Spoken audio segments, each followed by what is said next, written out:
Ask yourself the damn question. Is winning the only thing to you? Sports today are not just played on the field. They're played every day, online, all over the world, by sports fans just like you. Don't you dare breathe. That won't get you anywhere. If you don't think you're a winner, you don't belong here. The Star Fantasy League Show puts you in control of your own team. Find out who to sit, who to start, how to play, and have your daily fantasy sports questions answered with your host, Jonathan Sprung, and co-host SFL CEO Zach Stanley and Nick Steblenko. The Star Fantasy League Show is on the air now. Hello and welcome to the Star Fantasy League Show here on 105.5 The Team in Rochester. I am your host, Jonathan Sprung, joined, as always, by SFL CEO, Mr. Zach Stanley. The big over-under starts today. Over-under Johnny Manziel remarks. Oh, I thought you were going to say over-under how long it rains from now until next month in Rochester, because last night it started, it's continuing, and this is atrocious. I can't deal with this. No golfing today. No. No softball today. No anything related to physical activity No, today. I think I'm going to go home and lay down. Yeah, I'm pretty sure highways were closed, roadways were closed, every parks were closed. Nick Steblenko, how did you get here? How did you get here? Everything was closed. Well, I'm superhuman. I thought we talked about this. Oh, okay. I can get through anything. I just wanted to know how you got here. Kayaked. That might have happened. It was raining in my apartment when I went to bed last night. Really? Yeah. Wow. Just through the window. Apparently, if you don't. If you don't close the window, it rains inside the room. Is that what happens? I pay a good amount of money for my apartment building, which we will not name, but Yeah, we should just give your address away on the air. I think that's probably a good idea. Can we do that? yeah, I mean, no. No? Why not? That is not acceptable. Well, you just have we can have a promotion where we I'm not party gonna, with well, SFL. I'm not going to promote my apartment because I had to put down tons of towels last night along my windows. Yeah, I have carpet though. That's the problem. Didn't end well. Had soaking wet carpet to wake up to this morning. All right, it was a terrible morning. We have to get away from this because we have big things to talk about today on the Star Fantasy League Show. We've been doing every single team, all 32 NFL teams throughout the entire training camp process. We're breaking down every team, getting you ready for the season. Today is one of my least favorite teams in the entire world, the Cleveland Browns. Yeah, well, I think you have just cause to not like them. Yeah, I mean, being a Steelers fan. As a Steelers fan, you kind of have to. I hated the original Cleveland Browns. They're the Baltimore Ravens, and now I hate the new Browns as well. But they're never good. Okay, that's not the point. If you're big, okay, like as Red Sox fans, if the Yankees were the worst team in the league, we would still hate them. You hate who you hate. It's rivalry in sports. I always hate the Bears. I always hate them. That's true. It's like recent memory with Browns fans is like, oh, remember those days when we had Derek Anderson and Braylon Edwards? Wow, that was a really special season. Yeah, remember when LeBron jokingly said he'd play tight end for us? They're like, yeah, that's a thing. And we made uniforms? Yeah, let's do that. LeBron James, number 23 at tight end. That's not a legal number, by the way. You can't wear that. Well, I mean, I think he would do better than at wide receiver, at least, than some of the options that they have. Oh, don't worry. Jordan Cameron. Yeah, we're gonna get to that. All right, let's kick it off with the 2013-2014 Cleveland forgettable Browns because they were 4-12. Listen to this breakdown. Brandon Weeden and Josh Campbell were 1-12 for the team. Jason Campbell? What did I say? Josh. Oh, why did I write down Josh Campbell? Ooh, who the hell is that? Well, I guess you really do hate them. I don't even know who that is. Josh. I think he was going with like Josh McCown or I don't know. I just Josh combine. Gordon Sometimes you just combine. Yeah, things. maybe Josh Gordon. Yeah. Yeah, You can always play that one That's off. That's great. what it was. Yeah, it was that's Josh definitely what it was. Yeah, so great. Let's do that. All right, so they were a combined 1-12 as starters. A guy named Brian Hoyer, 3-0 technically speaking. Yeah. Technically. I think he's heavily overrated. Like heavily overrated. Okay. Comparatively with the two scrubs I just named, Oh, no, fair enough. Yes, Weeden absolutely. and Josh Campbell, he was an Absolutely. absolute stud superstar. I mean, the fact remains that they drafted a quarterback for a reason. Regardless of if it's Johnny Manziel or whoever, he will play. He's going to play eventually. Hoyer's supposed to start, but it's only a matter of time. We saw this with Tim Tebow. The fans are going to call for him. Ownership is going to listen. They're going to let it trickle down. He Wait, will start. Hold on. Are you saying Tim Tebow's on this roster? No, I said we saw this with Tim I'm Tebow. kidding. He's kidding. Terrible joke. Yeah, It wasn't a pretty joke. terrible, You said pretty you bad. mentioned the name. We were talking about how many Manziel mentions we're going to get on. I was trying to make a bright reference, but okay. I was pretty impressed with Brian Hoyer last season, actually. I mean, he won. You have to be impressed with the fact that he won, but his numbers were not good. No, they weren't great, but he made some good out-of-nothing plays throughout the year with pretty much a diminished game everywhere on the offensive side besides Josh Gordon, which he lofted the ball up to several times. Yeah. I mean, let's be honest here. There were two pieces to this Browns team last season. They were Josh Gordon and Jordan Cameron. Outside of that, they had less than zero running game. They traded away their quote-unquote best running back in Trent Richardson, the trade of the century, basically. And that left them with Willis McGahee, Ogbanaya, the other whichever Rainey they had, and it was sad. Yeah, well, I mean, they upgraded. I think Ben Tate, if he can stay healthy, is a clear upgrade. Of course, he has to stay healthy, and then they have the rookie Terrence coming in. They got to compete. He's got to compete with Terrence West, who they are raving about right now. Yeah, let's get into this. The key additions for the 2014-15 Browns, as you mentioned, Ben Tate. And you have to talk about Terrence West as an addition as well through the draft. I believe he's a third-round pick, right? Fourth. Fourth? Okay, Fourth round, yeah. Something like that. Yeah, I mean, I think this is a great situation for them. You have a guy that really he's proven himself as the guy that can carry the load, Ben Tate. And then you have a rookie coming in. I think they could go with a committee approach, and they really could be successful with that. That's the worst word possible for fantasy owners. Yep. A committee approach. It seems like a lot of teams right now have, at least for the next few seasons, have an opportunity to build their running back corps pretty much at will because they're not being selected until the third round. Yeah, I know. The running back has no value. Yeah, and that's how they're getting paid. That's how, but they're still so involved in the game. Yep. It's ridiculous. I mean, they are relied upon heavily for blocking the blitz. And then all the things that they do regularly, obviously. More of a passing game now, but they're still extremely important. And I'm surprised that some of these big guys, I mean, in the draft, because you end up only concentrating on what's going to happen in the first round before you start talking about everything else that is going on, these running backs are just getting overlooked, and then you start hearing about them a little bit. But it's not that there's some big fall-off in skill coming out of the college running back. It's just that teams aren't looking at them as important right now. And they have a shorter lifespan, obviously. Yep. Yeah, that is very true. You talked about the wide receiving core being a thing. They could have gotten Sammy Watkins. They traded back. They got a first-round pick from Buffalo to take.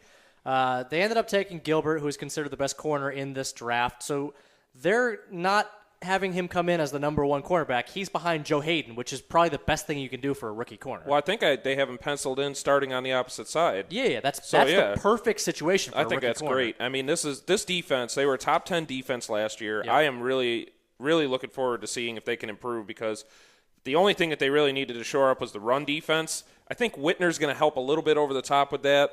They did lose to Quell Jackson, though. I don't like that. I mean, he was worth 100 tackles every season. So I don't know. I think this defense has a lot to be said here, and they play in a heck of a division too. So yeah, they certainly they're going to need that rush defense. And they got the man that doesn't age anymore, Dante Whitner. Dante Hitner. Can you believe he was actually going to change his name? Yeah, I know. That's embarrassing. He said the only reason he didn't was because he would have to change his name on like his car, his house. He would have to go through and like fill out all the paperwork. All right, let's be honest. It would have been very tasking and time consuming. He has someone for that. The man like makes he couldn't millions snap of his dollars. wrist Yeah, exactly. to do that. Hey, excuse me, assistant. Please go do that. I want for everything me. to say Ocho Cinco from now on. Oh no, he paid as much money and how much he has now. Definitely did that. He has nothing. Never put that past him. I can't believe we mentioned Ocho Cinco during the Browns. Wrong team. We will not mention Ocho Cinco until tomorrow when we talk about the Cincinnati Bengals. We should do a segment on the best name changes. That's the one.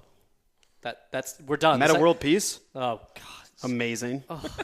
Why are we talking about Gotta this? love it. Why is this a real thing? I'm not sure. All right, we got to get into it. I could talk about key losses outside of DeQuell Jackson and TJ Ward, but they're terrible names who suck and will never be mentioned again. Yeah, well, I mean, Whitner definitely replaces Ward, and I just think that DeQuell Jackson is going to be overlooked by a lot of people, and his presence cannot be understated. This is why this makes no sense. I wrote Jason Campbell as a key loss, but somehow Josh Campbell at the top. Like, how am I? What's wrong with my brain? Solid defensive players are overlooked all the time just because That's true. of the culture of fans and people not really knowing what's going on. Yeah, people don't know. See somebody slip out, and if you're like in touch with the team and you actually watch them all the time, but if you're just a standalone fan, you're looking at offensive players. That's all you really care about. One of those defensive players goes missing, and you can't figure out what's going on. If it's not somebody like Troy Polamalu, who is making these big, crazy plays, and you see him all over the field. You're not really noticing the effect that a really good defensive player, especially an inside linebacker, somebody on the defensive line that maybe isn't on the outside, what kind of impact they're having. Well, that's why when, as a Steeler fan, when you see Lamar Woodley get basically thrown away from the team, everyone's like, oh, wasn't he good? It's like, if you were paying attention 3 years ago, he was really good, but he kind of didn't really live up to the hype. And, yeah, that happens a lot with fans going, oh, this guy's great, or this guy, I don't even know who he is, but people just don't know. Wasn't he a big part of our steel curtain? Yes, in the 70s, he was really good on our curtain of steel. That is correct. All right, let's get into biggest offseason questions for these Cleveland Brownies. Will Johnny Football live up to the hype, or will he be nothing more than a media distraction for the franchise? I think he is a bust through and through. I really do. I've said this since he got drafted, and I'm going to stick to my guns. I really think he's overrated. I don't think that he's going to translate well into the NFL, and I think that he's going to be the next Tim Tebow. I really do. I think he's going to see his way out of Cleveland within 3 years. So congratulations to the Cleveland Browns. You're going to win one playoff game this year. Congratulations. They're not going to make the playoffs this year. You just said to Tim Tebow, win one game and then just go bye-bye. I said he would be like Tim Tebow. Yes, I know. I think you're in agreement with this, right? I said he was a bust to begin with. Yeah. I mean, I want to see what happens. Of course. We all do. I know, we all do, and I'm not going to just rule him out because I don't, nobody actually knows what is going to happen. There are guys that come to the NFL all the time. Like, I was ripping on Nick Foles 2 years ago. So, oops. These things happen. Guys get better. They learn. They learn what their strengths are, what their weaknesses are. I think that might be one of his biggest problems, is that he has no idea what his strengths or weaknesses are. Well, what do you mean? Running around like a chicken with his head exactly. cut I was just off going to say, that's his number one But strength. it's also his weakness. Yeah, it is. I think the biggest question needs to be, when will he play? He will play this year. I don't have a doubt in my mind. I think that is largely because Josh Gordon's gone. I mean, Brian Hoyer is not going to have the opportunity. I don't think they could easily lose a few games right out of the gate. And he'll be gone. It's not going to if they. What do you mean easily? Of course, th're going to lose a couple games out of the gate. Over under week 6. Under. Who do they start off against? Honestly, I don't have the schedule in front of me, but they're going to be done by week 6. This team will be done. What do you think? No, I think they have more longevity than that. Okay. So, no. I'm saying Johnny Football starts. When will he be in? Yeah, over under week 6. Under. Yeah. Probably week 4. All of us are saying the same thing. I know that. That's what I mean. So. But even if Brian Hoyer looks good, he's just the team around him is not going to give him the opportunity to make it look like, they're going to say, well, we're already 1-3, we're already 1-2. We got to do something else. The fans are going to find an excuse. They're going to find a reason. Oh no, so is the rest of the team. They're going to call for Hoyer to be benched. They're going to call for Johnny Football to come save the franchise, and we all know that's not going to happen. Good riddance. Good luck to you, Johnny Manziel. You're going to need it. Coming after the break, we're going to continue our talk on the Cleveland Browns 2014-15 season, and you're listening to the Star Fantasy League show on 105.5 The Team.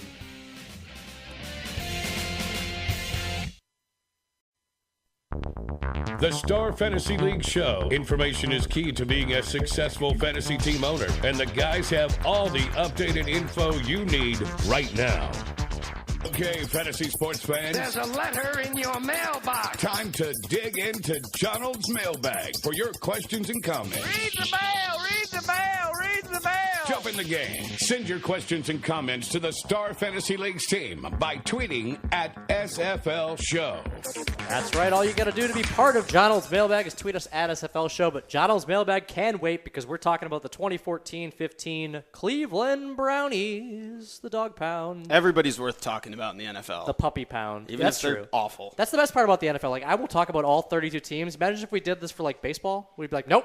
No, I don't want to talk about this team. Well, there's some signs of hope on almost every team. The San Diego Padres. Everyone has a chance at the beginning of the season. You never know what's going to happen in the NFL. And after week 1, the Browns are done, as is the case with most seasons. I might have to bet Jonald on his week 1 Pittsburgh Steelers versus the Browns. I saw a list from like the Philadelphia Inquirer or something the other day about 5 teams that are already not making the playoffs. Jacksonville Jaguars. Yes, they were there. 5 times. They were written 5 times for how bad they are. It was Jaguars, Bills, Raiders, Cowboys. Cowboys? Yeah, and I can't remember who the other one was. Maybe the Jets or something. Can't put any stock in that. Yeah, all right. So we got to get to – we talked about the biggest offseason question for the Browns, but since I I assume we'd all be in agreement with Johnny Football just not really living up to the hype, being kind of a bust. I actually wrote down a second question that's more interesting to the whole debate of the Cleveland culture. What the hell should the Browns do with troubled star Josh Gordon? I've heard reports that they were thinking about cutting him. Like, why would you do this? No. You hang on to him. I don't want to. Yeah, I don't want to. No, you just hang on. There's nothing you can do. I don't want to bring this around to like a bigger debate about the whole Ray Rice thing because honestly we already did that. We've avoided this on the show as much as possible because it's kind of a whole disgusting debate. But this man has been suspended for a full year because of weed, basically. Mm-hmm. And Nick's gonna go on a rant. So no, I'm not. I said my piece. I'm gonna let him because I think that he is a talent you don't see very often, and to dismiss him from a team because of that. It's probably the dumbest thing you could possibly do. Yeah, I just think you hang on. If you're the Browns, you don't have a ton of options. It's either cut him or hang on to him because nobody's going to really want to take a guy like that off your hands. But they will. They won't now, but they will. Oh, somebody will jump. If you let him go, you just got to ride it out. You know which friend. Ride it out, hang on to him, keep him as a discount player because that's what he's going to be until he can prove anything, which who knows, even if this guy were to come back and have 2 awesome years, he wouldn't suddenly just be the highest paid receiver or one of the highest paid receivers because he would still have that concern. And I think the biggest thing is for you to keep him close. You got to keep him in the organization. You need to keep him coming around, talk to him, make sure that he's doing what he's supposed to do to get back on the field. Some kind and of he is counselor. out there. He is out there hanging out. That's good. That's very important. He was at practice. Yeah, he's been practicing. That's what you need. Yeah, to keep him in the culture. He needs somebody. He needs a mentor. Maybe go get a veteran wide receiver who's like just an upstanding citizen of the game. Just get him to take him under his wing. Either that or he needs the government to legalize marijuana. But you know what? Maybe he should go. Maybe he should go play for the Denver Broncos, so he won't get in trouble. Well, maybe. Yeah, it's not a bad idea. Do you think they would take a relaxed stance on that? Probably. You could be in uniform. I guess, yeah. That would be cool. Well, yeah, that would be interesting. Get to hang out with the state guys. Law, and maybe the Denver Broncos will begin the argument at the federal level. Who knows? They should. Good for them. But the NFL needs to take a stance. Peyton Manning, spokesperson of pot. that would be a sight to see. That would be awesome. All right, Would you like some Papa John's? Because I got some goods next to it. Yeah, he makes so much money with Papa John's from that. Papa John's has baked cookies. Yeah. Perfect. I love it. All right, I didn't want to talk about camp battles for the Browns because, let's be honest, there's really not that much going on here. Obviously, we have the Hoyer-Manziel thing. Nobody knows where the hell that's going. I'm assuming Hoyer will get a couple starts, and then they'll move on from there. I think that's what they said. They said that he's going to start the season, so just... Yeah, and it looked like from the first couple days of camp, it looks like he's still well ahead from what they've been saying. Because Manziel's running around in circles, throwing the ball in the air? They say that's basically what he's been doing is running around. Yeah, that's what he does. That Hoyer does look pretty good right now. A lot of conversation about who the receivers are going to be that come out of this group and who's going to make an impact. A lot of raving about Andrew Hawkins right now and that he has been, a guy that they can look to lead the younger guy. I mean, he is a young guy. Yeah. But a guy he'll be a nice guy in the slot. He's Patine small, fast. Called him the ultimate professional and a role model. So he's looking good, but he's 5'7". It's not like but you could see him as a slot receiver if Josh Gordon was there. Yeah, because then you have somebody to stretch the field, and you have him to come underneath. You have Jordan Cameron to stretch the field down the middle. This is the big problem. These guys all, like Hawkins, Miles Austin, they all seem like complementary wide receivers to nothing. This is just a laundry list of injury issues. Yeah. Nate Burleson, Miles Austin, Andrew Hawkins, all injury problems, particularly the former two. Yeah. But Miles Austin, we all know the impact that he had in Dallas in 2009, 2010, 150 catches and 18 TDs. But even if he was able to go to like his 66 catch form from 2012, they would love it. But who knows? Supposedly he has looked good in practice also.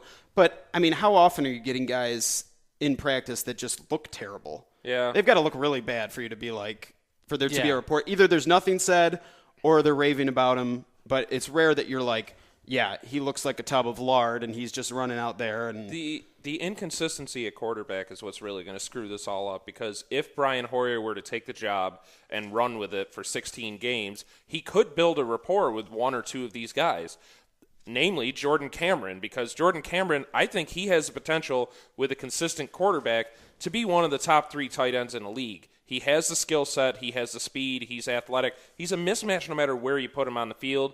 So there's your Jimmy Graham for Cleveland, you know. So he's basically Jimmy Graham or Gronk light is what I'm calling him. I mean, right now. he had more receptions and more yards than Julius Thomas. The only thing that Thomas beat him in was touchdowns. He had 12. Yeah. So it's a shame because they're going to have to go through the growing pains of having a young quarterback at the helm. Yeah, let's quickly talk about average draft position for actual fantasy needs. We're talking about PPR leagues, point per reception, which is kind of becoming the norm in season-long fantasy formats. Pretty much this entire team is going kind of under the radar, as they should be. Yeah, the only one that I would really take a chance on a little bit higher is Jordan Cameron, because right now I have him as a 4th-ranked tight end going in the 5th round.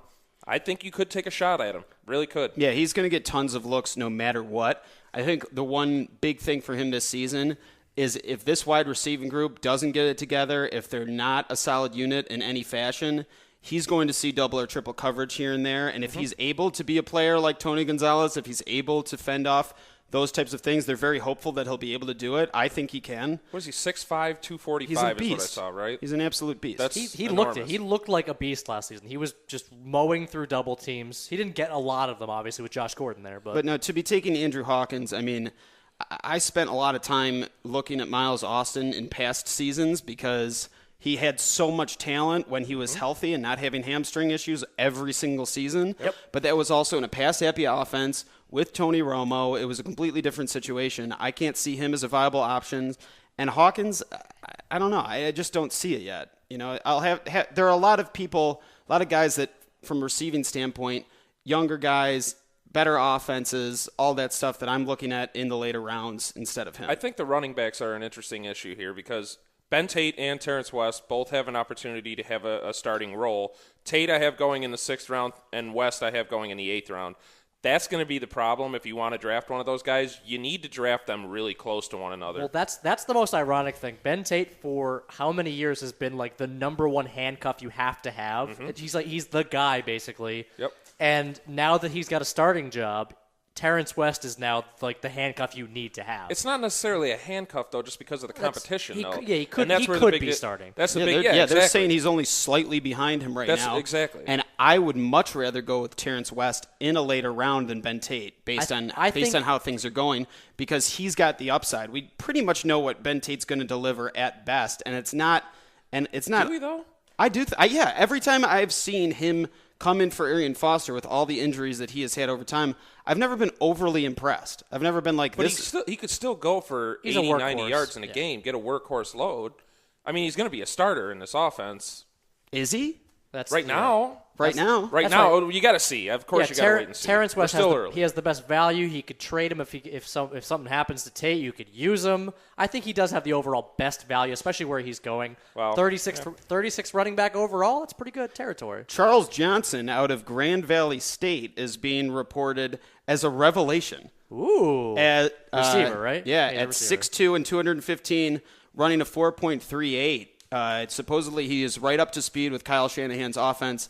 Obviously, at the end of a draft, you're not going to take this guy right now. But definitely, he's a guy I would give a look because he's the guy that they're talking about could come in and fill in that void for Josh Gordon. So I would keep an eye on it. All right. That's my inside look at Browns camp right there. That's a perfect way to wrap up the 2014-15 inside look at the Cleveland Browns. We got just enough time for one question in John Allen's mailbag today. Tweet us at SFL Show if you want to be in tomorrow's mailbag after we talk about the Cincinnati Bungalows. But since we're only doing one question these days because of all of our awesome time at the camps, it better be a good question. That's true. This one's a good one. You got to earn your keep. We only have 2 minutes, so let's get to it. Cameron S. writes, the U.S. men's basketball team has been in the news recently, and now Kevin Love has pulled himself from the team. Is the idea of a dream team a thing of the past? It seems like a lot of these players are basically just going, nah, we don't want to do this anymore. We have to remember what the dream team is. What are they known for? When did they win? Olympic dominance. Olympics.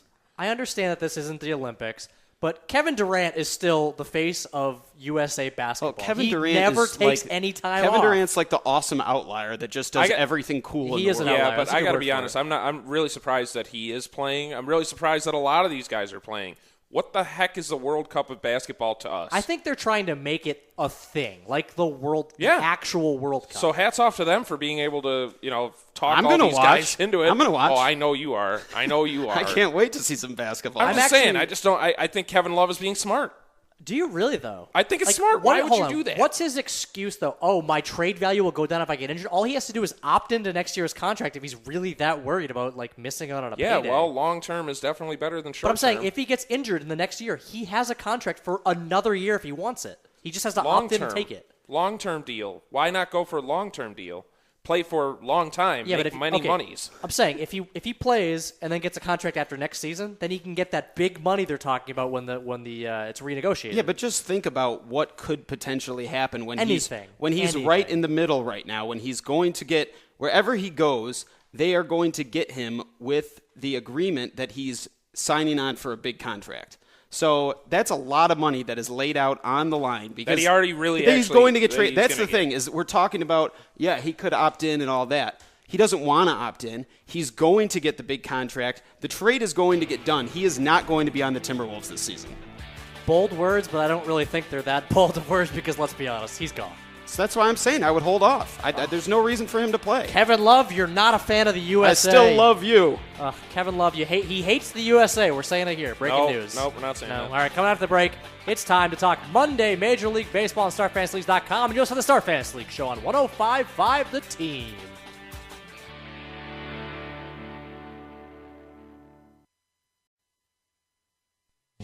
Play fantasy sports for cash prizes. Join the top daily and weekly fantasy leagues in the country at StarFantasyLeagues.com. Now, back to the Star Fantasy League show with Jonathan, Zach, and Nick, only on The Team. Welcome back to the 2014 yard sale of fantasy baseball. The Red Sox are about to be a lesser-led team, not a Lester-led team. They're not trading John Lester. That was harsh, man. I think there's a great chance that they trade him. Yeah, but Nick, they're not getting. They said they're going to pay him over $100 million. Why not stay? It's not getting done. It's not done. Please, John. Let's be honest. Yeah, we need you. We need him for the face of the franchise. It's not time to just blow it all up. We just won a World Series. He's having his best season. Ridiculous season. Highest value you can get for him right now. Boo. He's a franchise guy, man. You can't get rid of him. Okay, well, when it happens and we have the day where we talk about it, then that business is true. is business. After the reason all. we're talking about this is because it's a 10-game slate tonight on StarFantasyLeagues.com. Sorry, 9-game slate actually. There were 10 games. One of them was earlier today, which again, Major League Baseball stop scheduling one early game. It's really obnoxious. Yeah, schedule 15 games 7 days a week. Do it now. Yep. I'm okay with that. I don't know how that math works out, but just do it. It's a lot of games. No days off. A lot of games. A lot of stuff for us to do. Yeah, that's why you have a giant roster in Major League Baseball. Just let everybody play. Monday's always a little bit of a shorter day, though. That is true. And then sometimes that makes it easier, And do you actually think that makes it easier? I think that makes it more difficult because it kind of makes it harder to win, maybe. Well, you have to go against the grain. You can't always go with the best stack. This is the best guy. I think you kind of have to assume people are going to be going in one direction. Tonight, I feel like there's 3 or 4 good stacks, and then a couple that maybe people are kind of going to shy away from that I'm interested in, actually. Fine. I would say, you guys ready to start off with these obvious stacks first, or are you going to go with something a little I have a little bit of a funky stack. Ooh, good. Yeah, might be able to throw a few curveballs. Yeah, mine is weird. Unlike R.A. Dickey, who can't throw a curveball to save his life. He's still middling along. Yep. Yes, he is. All right, Zach, who do you got? I've got the Cincinnati Reds. Oh, my God. What is wrong with you? That's definitely outside. That's definitely outside the box. I'll tell you. Cincinnati Reds going up against Chase Anderson, who is bad. 1.66 home runs per 9 versus righties, 38% ground ball percentage, and 19.4 home run to fly ball percentage. I just think he is junk versus right-handers, and I am looking at this team that has some decent value on it with Mesoraco, Frazier, Billy Hamilton, and Chris Izey. I would love to name the rest of this team. Zach Cozart, Negron is starting for them today. Homer Bailey, he'll be hitting. No. Yeah, he'll be hitting. Yeah, he'll be hitting. No. Yep. He is a pitcher. I know, but hitting what? He's not going to be hitting anything. Oh, I see what you're saying. All right, he'll be swinging. There you go. I was going to say, correct what you're saying. He'll be swinging, he'll be looking. Yeah, doing both. I can't. can't see that. I actually could see Chase Anderson having a decent outing against this Cincinnati offense. Of course it's possible. I'm just saying this is my dark horse stack of the day. Dark horse stack That's funny because my dark horse stack of the day is in this same matchup, and it's the Arizona Diamondbacks. Oh, I don't like that. When it's a short slate, Homer Bailey has not been good at all this season. Homer Bailey has the potential, and that's what to matters. be not good? Well, let's be honest here. And I really like his name. I think you're making a sweeping generalization, John. What? He has been pretty decent this year. He started off the season really, really poorly. Yeah, started off the season really poorly, and he came around. His salary is higher than Chase Anderson. Well, that's not saying much. Well, it says something. All right, the reason 11,000 is not bad, especially with the Star Fantasy League's pitcher algorithm. Wow, thank you for that advertisement for the algorithm. Well, nobody's buying it. It's not like we have it in a store. That's true. All right, the reason I like the Arizona Diamondbacks is because of how many decent to good lefties they have in their lineup, especially today. Their lineup's actually out right now. Inciarte leading off. I like him a lot. He's been a really good plug-and-play option for me. He's around 4,500. I love him. Been throwing him in a bunch. Well, the Diamondbacks have been really hot recently, so I can agree with that to a certain extent. That's what I'm saying. I'm not going to stick a full stack in there. Miguel Montero batting fifth. That's a good catcher option for cheap as well. Maybe David Peralta or somebody like that. But again, lefties. Throw a couple, maybe 2-3 in there. What's the over/under on this game? It is currently 7.5, which I thought it was 8. That seems low. Yeah, it does seem a little low. But yeah, I mean, there's a lot of injuries in this Cincy lineup. I was looking at how Anderson's been doing versus righties, and some of these salaries, which are pretty ridiculously low. Pretty ridiculously low. Well, especially one, and that's going to be my value play. Oh, he's going to save that for the next segment. All right, Nick, who you got for next little stack? I found a lot of value stacks out there today, and a lot? Yeah, no, I did. Really? Oodles? Yep. I would say the number one value stack would be in Colorado because there's so many injuries out there. Yeah, how many people are actually playing on that team right now? I feel like most of them are injured. It's kind of depressing. You have a couple of chuds on the hill. You got Fland versus Wada. Yeah, this is the only time you'll see two pitchers add up to 9,000. It's a Chudley matchup. They add up to 9,000. That's just depressing. And I think the number one player that you got to have in there from Colorado is Nolan Arenado. Third base, he's 75-55, and he's batting right around in the heart of the order. I just think he's got to be in there. You throw in Willen Rosario and Josh Rutledge. Who's I can get Frazier. I can get Frazier for 7,900. Why am I not going to do that? Well, because he's actually because Frazier is going up against Chase Anderson, who can actually throw a ball across the plate, versus Wada, who throw a home run ball across the plate. Yeah, well, Wada can throw a beach ball across the plate, and that beach ball will carry in the air and just float out to. Yeah, these guys are making a play for Chudmore. They're going to need a couple more years of this. That's the thing about Mount Chudmore is you really have to stay really bad yet slightly relevant to get that longevity of awfulness. Sort of like Colby Lewis. Yeah, sort of like Colby Lewis. Yeah, or Nick Tepesh or any of those guys in that terrible, awful AL pitching situation. You know who else is actually making a play for Mount Chudmore? Because he's back in the Chud canal, if you will. Wow, Clay Buchholz. Yeah, he's killing it lately. Just terrible. Just bad. You know what? That's a good segue. We have to talk about the Toronto Blue Jays. Who do you like from Toronto? And don't say the entire lineup because let's be honest, I like anybody the entire lineup. No, you could. Melky Cabrera has been on fire lately. I don't know if you guys have seen his numbers over the past 2 weeks. They've been insane. Jose Bautista, I think he went yard against Clay the last time that they played. And then Deoner Navarro. I really like Deoner Navarro. He's a really nice switch hitter. That's another great option at catcher. He's 5,500. We've just named 3 Usually catcher is pretty hard to fill on most nights. Mm-hmm. And we just named 3 you could get in there, and they're all reasonably priced as well. Yeah, they really are. Value catchers. Yeah, I do like value catcher. That's pretty much what I do as much as possible. Yeah, there's only a few guys in the league that you're going to look at as power catchers, so it doesn't, and that you're willing to pay for. Yeah. I got more value catchers too. That's kind of funny. Some of them can play like posers too. Oh, really? I seriously do. All right, let's move on to one more stack I want to talk about, in case we have more. Washington. Yeah, it's got to be the Washington the Nationals going up against Eovaldi, who no. Yeah, there was a lot of excitement surrounding him early on, thinking that this was going to be something special, but it's not. It's certainly fizzled. Your boy Bryce Harper's back though. He's actually starting to hit. Not like 2 weeks ago. I know he was.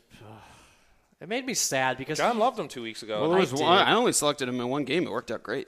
I think I only played him once or twice, but I loved talking about him every day. Yeah? Love talking about him. Well, how can you not want to talk about him at 4,700? Yeah, his salary is just it's value city basically. Yep. Kind of That hasn't been working out. No, it has not. again.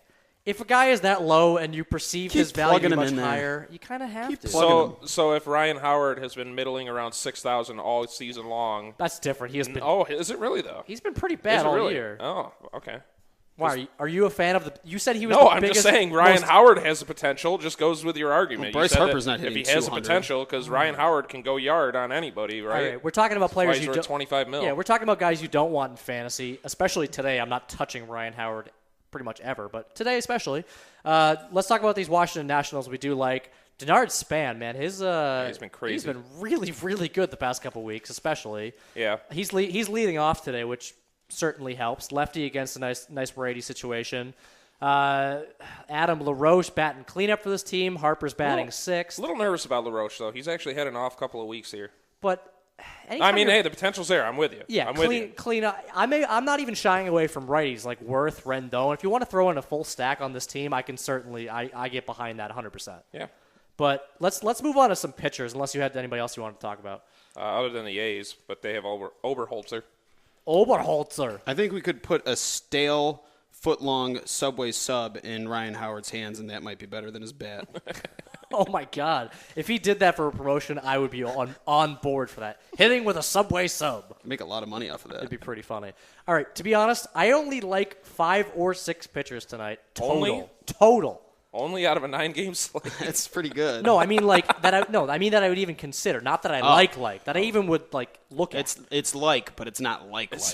Yeah. Okay. You know what I when mean. you like a girl in high school, But not but you don't like her. No, because usually when I break this down, I'll have 10 to 12 pitchers that I, at least in my brain, could go, maybe I'd put them in. But tonight Only scares 6. me. Sweetheart, you're in my top 8, but I can't see you making number 3. Just can't happen. Wow. All right, so let's talk about the top guys. And is anybody interested in spending a lot of money tonight on pitchers? Yes. I like to save money. I Well, I mean, honestly, I'm not spending a ton of money, but I'm spending a nice little chunk of change. Okay, You're so going on you. yeah, I'm not touching. No, touching I'm not the word- going on you. That's what I thought. Yeah, going up against the Yankees, not a fan. Not He was after he just- pissed me off last time. Yeah, he was beaten up pretty bad by them. Bumgarner, I personally wouldn't touch home against Pittsburgh. The closest to spending money I would go is Jesse Chavez. I don't That's know. why I've got Jesse Chavez. I like Mad Bum. Do you? You always like Mad Bum. But yeah, but Pittsburgh is not good against left-handed pitchers. They're not. Well, the line is also really. I mean, pretty much everything we're looking at from Vegas is also dictating a low-scoring game here. Yeah, it says It's in 6.5. San Francisco. Right? But yeah, and- Jesse Chavez, 8.53. I was just, once I saw I knew about his high K percentage. Astros, worst K percentage in the league. Although, to be fair, I think I was looking into it, and Chavez hasn't been that good against this team this Didn't he season. have a great last game, though? He had an all right last game. He's played against Houston 3 times. Only has an average around 6.5 fantasy points. Against Houston, that just doesn't seem right. I'm still plopping him Well, in there. 6.5 is not bad. It's not bad, but for a guy that's the 4th highest pitcher tonight, I think you want more than 6.5. Yeah, but I mean, you don't need to worry about but whether that it's the doesn't- 4th highest pitcher. Yeah. You just need to worry about what it's at. 13, That's true. 13K, man. And if you think that's worth the value risk, I think it is. All right, quickly. So who are we looking at to save some money and get him in there in your lineups? A.J. Burnett. Yep. Going up against the Mets, I like that one. I also love Jordan Zimmerman against Miami because He's another guy that's been bad against Miami, though. Like, yeah, really but, bad. Well, maybe. I don't know. Whatever. Yeah, he's Fine. I take don't know, him. whatever. No, Don't I- take him. I don't care. That's I expert analysis like him right tonight. there. He's pitched 3 times against Miami, 2.58 average this season against Miami. That's just that again. That doesn't seem right. The team's not that good. I'm going to give David Phelps a look. Yep. Absolutely. At 8,200 against how bad Texas has struggled with all their injuries. Yankees are bringing it, too. They're bringing a little bit of ruckus right now. They're the anti-Red Good Sox for right them. now. I know you can't sincerely say good for them. Don't even try. I think it was pretty sarcastic. I know. And another guy that I actually really like, he's pitching in San Francisco against Mad Bum. Man, Vance Worley, you know what you get with this guy. His salary's getting a little up there. Another guy with a great name. Yeah, I actually do like his name a lot. You know what you're getting? 6 to 8 fantasy points from him pretty much every start. He's had one bad start. Vance out of, like, Worley 7. and the whirling Darvish pitching tonight. No, we're not putting both of them in. But like I said, I only like 5 or 6 guys, so I don't know. David Phelps, Worley, you might get in my lineup. Who do you like? Coming You up, got to yeah, select really. 3 of them. Coming up after the break, we're going to give you all of our top plays for Monday on StarFantasyLeagues.com. You're listening to the Star Fantasy League show on 105.5 The Team.